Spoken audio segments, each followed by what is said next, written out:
আজ বাসায় খুদে বন্ধুরা আসবে, তাদের জন্য কি তৈরি করব খুঁজে পাচ্ছি না। ওহো, নুডলস আছে তো, এটা তৈরি করে ফেলি। তো নুডলসের জন্য যে যে উপকরণগুলো লাগে সবগুলো আমি কেটে রেখেছি। শুধু নুডলস নয়, তার সাথে আমি কিছু সবজি মিক্সড করব, যেমন পাতাকপি, সিম, তারপর হচ্ছে গাজর, এগুলো আমি মিক্সড করব। তো আমার সব ইনগ্রেডিয়েন্টস সব রেডি, চলে যাই মূল রেসিপিতে। আসসালামু আলাইকুম। আজ বাসায় খুদে বন্ধুরা আসবে, আর তাদের খুশির জন্য আমি ছোট্ট একটা আয়োজন করেছি নুডলসের। তো পুরো ব্লগটি দেখতে হলে আমাদের সাথে থাকতে হবে। তো স্বাভাবিকভাবে নুডলস যেভাবে তৈরি করতে হয় সেটা সবারই জানা। তো আমিও সেম প্রসেসিংয়েই রান্নাটা করে ফেলবো। তো আমি প্রথম নুডলসটি বয়েল করে নিয়েছি, এরপর এটা আমি পানি দিয়ে ঠান্ডা করে নিচ্ছি। তো স্বাভাবিকভাবে যেহেতু নুডলস রান্না করা হয় আর আমি সবজি দিব, তো সবজি দেওয়ার জন্যে আমি ফার্স্ট সবজিটা সিদ্ধ করে নিচ্ছি। আর এটা মানে সম্পূর্ণ রেস্টুরেন্ট টাইপের আমি নুডলসটি তৈরি করব, যে হালকা সিদ্ধ করে ওইটা দিয়ে আমি নুডলসের প্রসেসিংটা করব। তো আমি সবজিগুলো দিয়ে দিচ্ছি এক এক করে।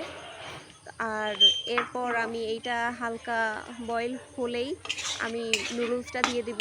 এবং আমি জানি যেহেতু সবজি দিয়ে যে কোনো কিছু তৈরি করলে খুবই সুস্বাদু হয়, আর যেহেতু খুদে বন্ধুরা খাবে, তো তাদের জন্য এটা ভীষণ টেস্টি হবে।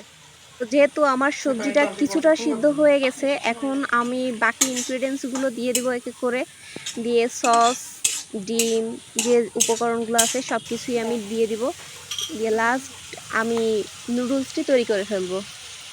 আমার সবজিটা তৈরি হয়ে গেছে নুডলস দেওয়ার জন্য। এখন আমি ডিমটা দিয়ে দিচ্ছি।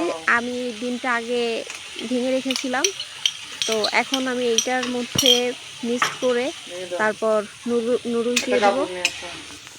আর একটা কথা বলতে কি, যেহেতু বাচ্চারা খাবে আর বাচ্চাদের স্বাদের জন্য সবসময় কিছু না কিছু সবজি দিয়ে যে কোনো কিছু তৈরি করলে এটা মজা হয় অনেক বেশি। আর সম্পূর্ণ মানে ঘরোয়াভাবে, খুব পুষ্টিকরভাবে, সুন্দর মতো করে আমরা নুডলসটি তৈরি করেছি। প্রায় আমাদের নুডলসটি তৈরি হয়ে গেছে।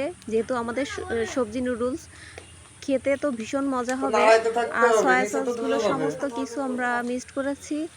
তো সব মিলাই আমাদের নুডলসটি হয়ে যাবে এখন। কি সুন্দর হয়েছে, ওরে বাবা রে, ওরে কি খেতে তো খুব টেস্টি হবে রে। দেখে জিভে জল চলে আসলো। তো আমি এটা তৈরি করছি তার জন্য না, যে কোনো সবজি দিয়ে যে কোনো কিছু আমরা যখন তৈরি করে দেখব, বাসায় সবাই তৈরি করে দেখবেন, খুবই মজা হবে। তো আমাদেরটা আমার হয়তোবা আমার খুদে বন্ধুরা চলে আসছে, কারণ ওরা পাশে নক দিচ্ছে যে আমরা চলে আসছি। আমি যেহেতু কিচেনে এখন যাইতে পারছি না, আমার এটা প্রায় হয়ে গেছে। এখন আমি এইটা সার্ভ করব সবার জন্য। ওদের আমি বসিয়ে রেখেছি, ওরা পাশের রুমে ওয়েট করছে, আর খুব দুষ্টামি করছে তো সবাই মিলে। তো আমি এটা সবার জন্য বেড়ে নিচ্ছি। ম্যাম ম্যাম হয়ে গেছে, দেন দেন তাড়াতাড়ি দেন, আমরা তাড়াতাড়ি খাবো। দেখে জিভে জল চলে আসলো। হয়ে গেছে, দিন দিন, আর অপেক্ষা করতে পারছি না। সমস্যা যেই রান্ধু খাওয়া যাচ্ছে কি যাচ্ছে না সেটা হচ্ছে এক। দ্বিতীয় কারণ হচ্ছে তাহলে বাকিরা তো সাহায্য করে নাই, তাহলে তারা কেন খাচ্ছে? প্রশ্ন আসতে পারে, তুই তো বাদ যা, কথা তো সবার আগে, তুই কেন খাচ্ছিস? আর দ্বিতীয় কারণ হচ্ছে আজকে রিতার জন্মদিন। রিতার জন্মদিন, সেজন্য স্যার এইরকম সবজি নুডলস আমরা কখনো খাইনি, সেই মজা হয়েছে। ওয়াও, দাঁড়াও, আমি চাইনি তোমাদের কাছে। কখনো খাবেন না।